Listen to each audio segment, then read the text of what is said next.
Hi everyone, my name's Hayden and today we're going to be talking about Node.js in terms of NPM or the Node Package Manager. If you're watching this, there's an assumption that you are familiar with Node.js and writing basic scripts with Node.js.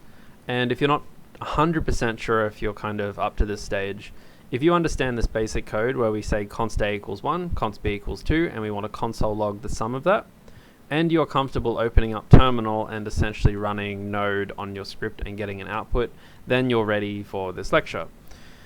So what are we talking about today?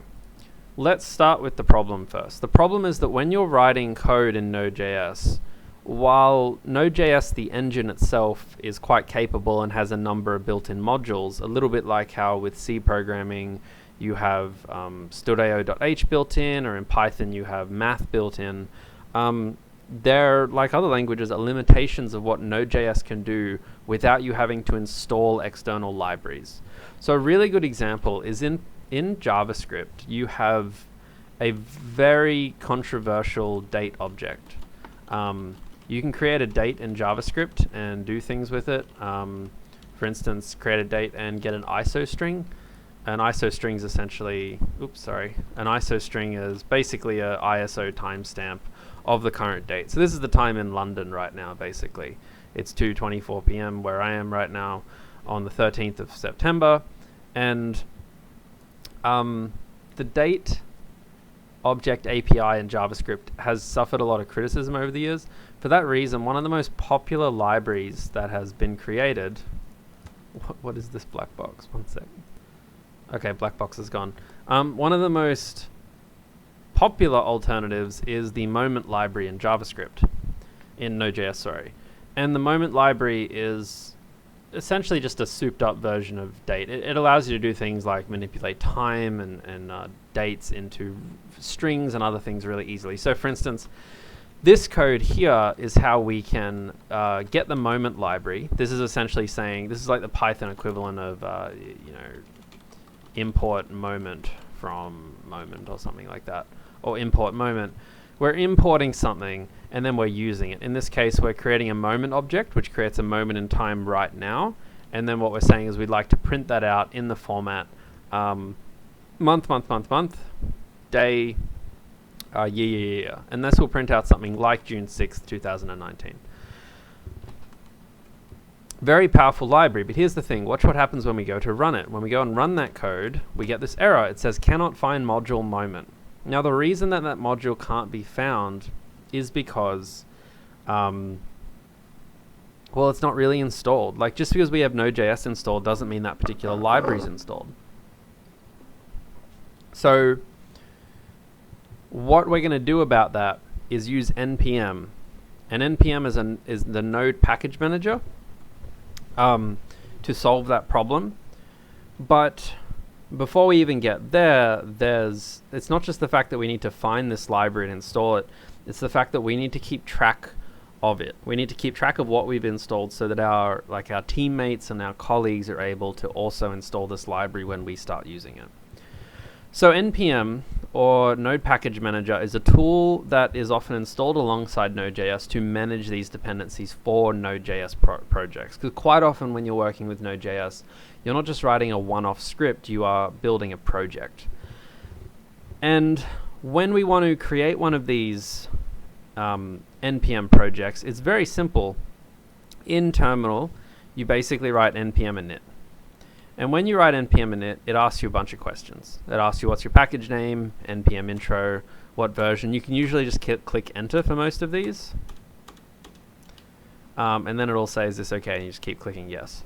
Now what you'll notice that's happened is that it's added a file to our repository called package.json.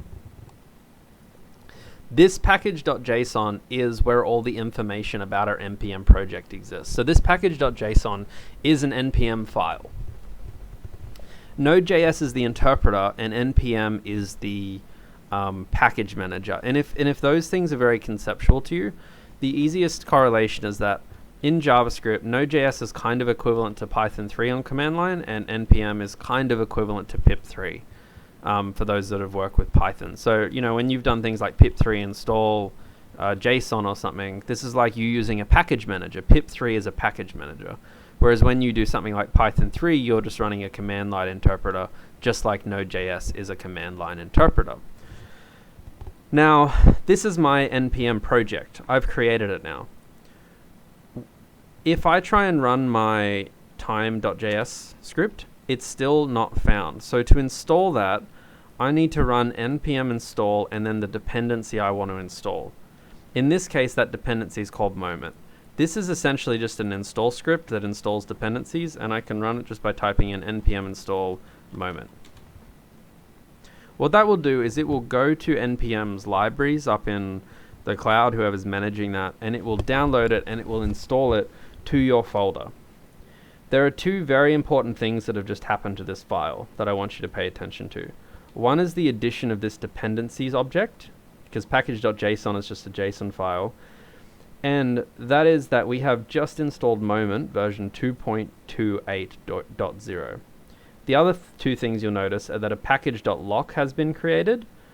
This package.lock is a magical file that we're not going to be too concerned with what does, but it essentially avoids some problems at scale when lots of people work on very large repos to do with different versionings. And we have our npm and our node modules folder. Our node modules folder is where the actual Moment library's been installed. So like this is the equivalent of program files on Windows, for instance. It's where it was actually, this is where the actual code is that runs this library. The one difference you probably notice if you kind of understand basic computer systems is that normally when you install a program on a computer, it gets installed to some central program files folder. Whereas the way these project installs work is we've actually installed this, the actual Moment program is installed in our npm intro folder here. What you'll notice now is that when I go to run node time.js, it works. It actually runs like I want it to, and it prints out what I want it to. And that's because when my Node.js file runs, when it tries to import the Moment library, it looks inside the node modules folder, and let me just restart this. Hopefully it comes up now. It's something in here. I'm not sure why it's not working, but it's inside this node modules folder and it can actually run it. So that's us using npm install to actually use that dependency. So we've solved our first problem now, which is sourcing dependencies. That was so easy. Npm install and then the particular module. We talked about these files that have been created. Our package.json, where all the metadata about our project, including the dependencies, is. We talked about our node modules folder, where they're actually installed. So package.json is the metadata. Node modules is the where the installations actually are. And then package.lock.json, we said we're going to wave our hands a bit, but it's just as important as package.json. It just has a lot of gibberish in it. Typically, what you do is you include package.json and package.lock.json in your Git repository, but you don't include node modules. So to give an example of that, if I create an npm intro repository here, just like maybe your assignment or your group repository, I might clone that to this folder. I'll have some trouble, but let's just imagine that I've already cloned this to this folder.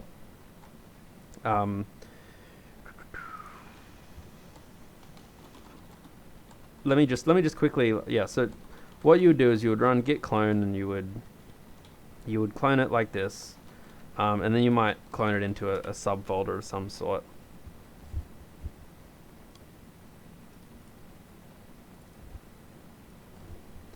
And then basically all I'm going to do here is I'm going to go inside my npm, I'm going to go inside the npm intro folder, I'm going to copy my .git and I'm going to put it back out here. And now what happens is this folder is like a Git repository. So if I run git status, all the files come up here. Now, in the real world, what you probably would have done, I just didn't want to overcomplicate it, is you'd create a Git repository and then you do npm init, right? And because of that, we actually have to add these to the Git repository. Now, here's what you don't do. You do not add your node modules to the Git repository.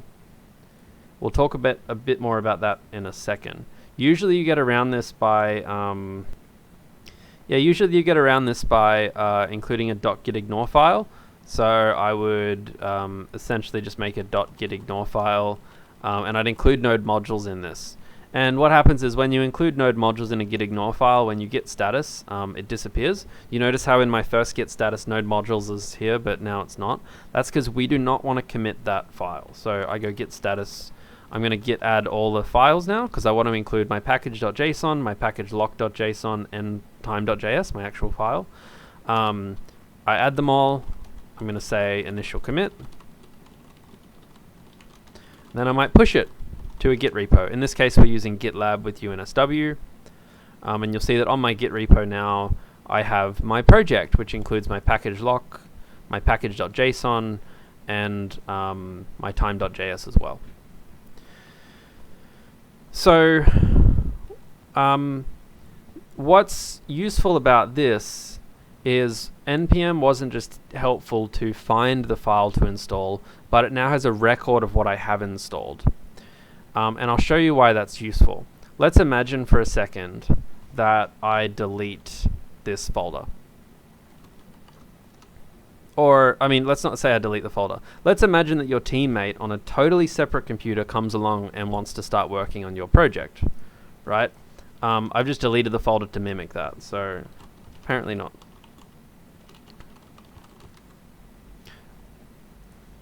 Okay, folder's gone, and I'm going to show you what the flow is for a teammate coming to use your repository now. Is they might go to the repo, they might say, alright, that's a nice repo, I'm going to clone it, and I'm going to start using your repo and working with you. So they clone the npm intro, they go inside the npm intro folder, and now what they do is they say, okay, I'm going to run your code. What's in there? Time.js, node time.js. Okay, now they're getting this error that says cannot find module moment. This is really critical to understand. When you npm installed moment, it's not that you are installing it to your Git repository. What you're doing is you are adding the information about what to install to your Git repository. So if you add dependency 1, 2, 3, 4, 5, you're not adding those 5 programs to Git for the project, you're adding just the 5 program names. And that's important because when someone else comes along to work on your project, there's a list of what to install. So again, I'm your teammate coming along, I've just cloned the repository, all I have to write is npm install. And what that will do is that will go and look inside the package.json and it will install every dependency that's listed there. And now I can run node time.js. So typically what will happen is that you will work on a project for a bit, you might use a particular npm module, you'll install it, when you push to Git, you'll push the package.json, and then when your teammate pulls from Git later on, they will be able to continue working with your the modules that you've installed. That's essentially all there is to the basics of npm. You install stuff, you push your package.json, and other people can pull from it. It's really great because it helps keep repositories or projects, these nice little contained bubbles that are easily reproducible. So when you git clone, you just simply have to write one line of code, npm install, to reset up everything. So that becomes very, very powerful and easy. Now, some other random things about npm.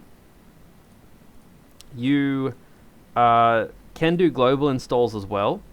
So instead of doing npm, and like when I do an npm install create React app, create React app is a dependency that is used in this course to describe how to set up a React app. And if I npm install that, you'll see where it gets installed. It's a big installation package. That's why it takes a moment to set up.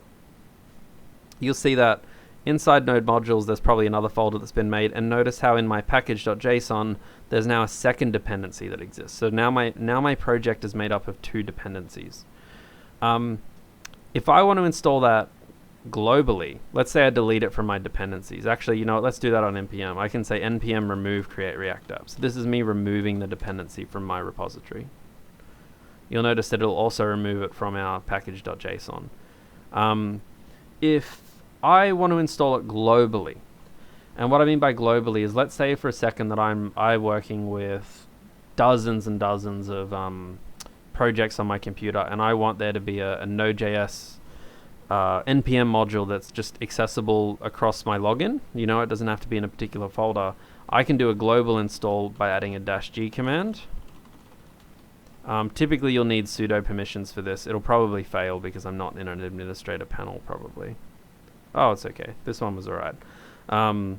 And you'll see now that this did not add it to our package.json because it was not installed in this project. It was installed essentially as a user on my system.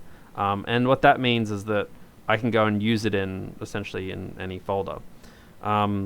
That's just flagging it. You won't find that particularly useful now, but that's just something to be aware of. And the other thing is the npx line. So with npm, there's another binary that comes installed with it called npx, which is essentially node package executable, I believe, or something along those lines, where if you type in a dependency or a module name, it doesn't just download it, it actually runs it.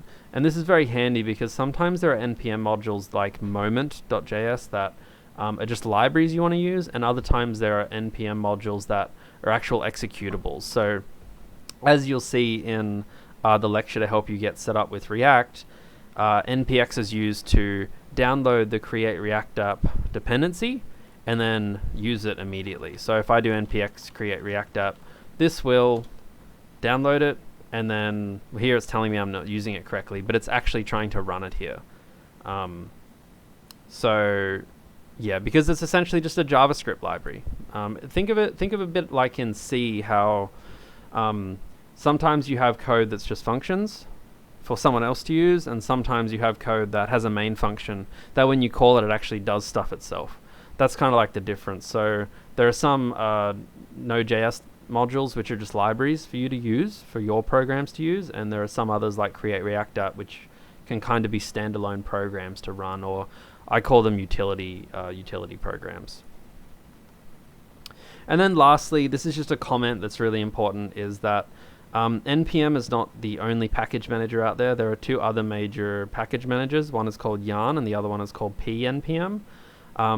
They all do about the same thing. So the two that you'll most often experience in this course is npm and Yarn. Yarn is used very heavily in a React environment, and npm is used a lot kind of in a lot of beginner tutorials and stuff like that. You won't see a lot of pnpm, at least at the time of this recording. The handy thing about them both is they both have very similar APIs. So for instance, if you want to create, you make another folder called npm intro 2, instead of doing npm init, you do yarn init, and you answer the same questions. And then instead of doing npm install, you do yarn install moment. Yarn add moment. See what I mean about they have different APIs, so they do the same things, but sometimes the language is not quite the same. And you'll notice that it's a very similar thing. You have a node modules, you have a package.json. The only difference though is that with Yarn, you instead of a package lock.json, you have a yarn.lock, and they're essentially functionally the same type of file. They contain kind of similar gibberish I described. You'll see that they look not that similar, but they've got the same integrity versions.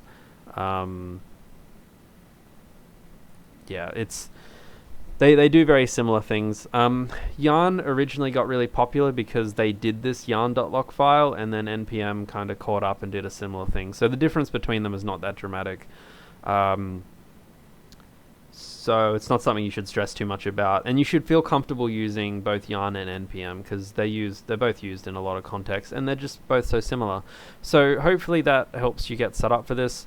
Key things to remember: use npm or Yarn to install particular modules that you need, and use them with package.json and package.lock.json to push to your Git repo so that your team members, or even just yourself on multiple computers, are able to reproduce the environment you're working with.